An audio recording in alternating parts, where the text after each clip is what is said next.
नमस्कार मित्रांनो, उद्योजक या आपल्या यूट्यूब चॅनलवरती मी राज आपलं स्वागत करतो। मित्रांनो, शेळी पालनातले अतिशय महत्त्वाचा व्हिडिओ आज मी आपल्यासाठी घेऊन आलो आहे।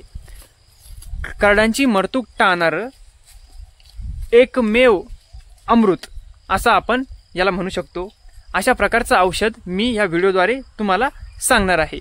मित्रांनो, ह्या औषधाने जवळपास 90% मरतूक आपल्या करडांची टाळणार आहे। त्यामुळे तुम्ही हा व्हिडिओ शेवटपर्यंत पहा आणि महत्त्वाचं समजून याला पूर्णपणे पहा, शेवटपर्यंत पहा, तेव्हाच हा व्हिडिओ जो आहे मित्रांनो हा तुमच्या उपयोगी पडेल। तर सर्वात पहिले ह्या व्हिडिओला एक लाईक करायचं आहे मित्रांनो, लाईक करायला अजिबात विसरायचं नाही। आणि तुम्ही जर यूट्यूब चॅनलवरती नवीन असाल, चॅनल सबस्क्राईब केलेलं नसेल तर चॅनलला सबस्क्राईब करून घ्या, जेणेकरून असेच महत्त्वपूर्ण व्हिडिओ तुम्हाला रोज पाहायला मिळत राहतील। मित्रांनो, जे औषध मी या व्हिडिओमध्ये तुम्हाला सांगणार आहे ते औषध आहे ड्राईप वॉटर। मित्रांनो, हे ड्राईप वॉटर जे आहे ते अतिशय स्वस्तात मिळणारं महत्त्वपूर्ण औषध आहे। याला आपण शेळी पालनातलं अमृत सुद्धा म्हणू शकतो। ते कशामुळं किंवा कशा प्रकारे वापर आपण त्याचा आपल्या शेळी पालनामध्ये करू शकतो, कशा प्रकारे त्याला उपयोगात आणू शकतो, कशा प्रकारे ते काम करतं, कशा प्रकारे त्याचे फायदे आहेत, हे संपूर्ण मी तुम्हाला सांगणार आहे। मित्रांनो, तुम्हाला स्क्रीनवर दिसत असेल ड्राईप वॉटर, याला आपण पिंकू सुद्धा म्हणतो। लहान बाळांमध्ये सहजासहजी आपण याला वापरत असतो। पिंकू ड्राईप वॉटर किंवा वूडवर्डचं एक ड्राईप वॉटर येतं, हे ब्रँडेड ड्राईप वॉटर आहे, याचा वापर तुम्हाला करायचा आहे। मित्रांनो, माहीत नाही तुम्हाला माहीत आहे की नाही म्हणून, परंतु 90% करडांची मरतूक जी आहे ती पोटाच्या आजाराने होत असते।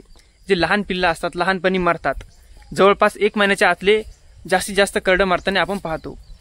त्यांची मरतूक ह्या ड्राईप वॉटरने टळते।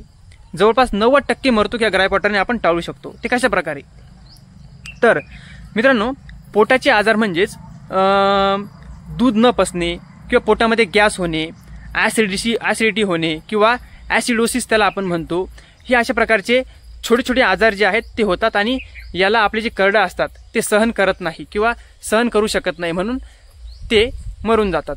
तर अशा प्रकारे या ड्राईप वॉटरमुळे आपला फायदा होतो की मित्रांनो, त्यांच्या पोटातील जी समस्या आहे ती दूर होते। जसं गॅसची समस्या असेल, अपचनची समस्या असेल, ॲसिडिटीची समस्या असेल किंवा जे पोटामध्ये पाचकरस बनण्याची समस्या असेल, हे जे आहे मित्रांनो हे ड्राईप वॉटर खूप चांगल्या प्रकारे करतं। आणि या ड्राईप वॉटरच्या वापराने त्या पिल्लाला भुकी चांगली लागते, अन्नही चांगल्या प्रकारे पचतं आणि त्याच्या अंगावरती एक चमक येते। आणि याचा फायदा असा होतो की त्याचं जे पचन संस्था आहे ती सुदृढ बनते आणि त्याची मरतूक तिथेच टळते। अशा प्रकारे हे ड्राईप वॉटर आपलं काम येतं। मग याचा वापर कशा प्रकारे करायचा आहे? तर मित्रांनो, पिल्लू हे 3-4 दिवसात झालं की तिथून पुढे आपण याला वापरायचं आहे। 3-4 दिवसाच्या पिल्लाला 2 ते 2.5 ml आपण देऊ शकतो। दिवसातून एकदा याला द्यायचं आहे आणि एक लगातार 10 दिवस द्यायचं आहे, 2-3 दिवस गॅप ठेवायचा आहे, नंतर पुन्हा 10 दिवस द्यायचं आहे। अशा प्रकारे आपण याचा वापर सतत करू शकतो। पिल्लू 3 महिन्यात जर झालं मित्रांनो, तिथून पुढे आपण याला 4-5 ml वापरू शकतो दिवसातून एकदा। अशा प्रकारे याचा वापर आपण सतत करू शकतो आणि सतत हे आपल्याला फायदा देणार आहे। तर चला मित्रांनो, ह्या व्हिडिओमध्ये बस इतकंच। तुम्हाला व्हिडिओ आवडला असेल तर व्हिडिओस लाईक करा, याच माहितीपूर्ण व्हिडिओसाठी चॅनलला सबस्क्राईब करा। धन्यवाद।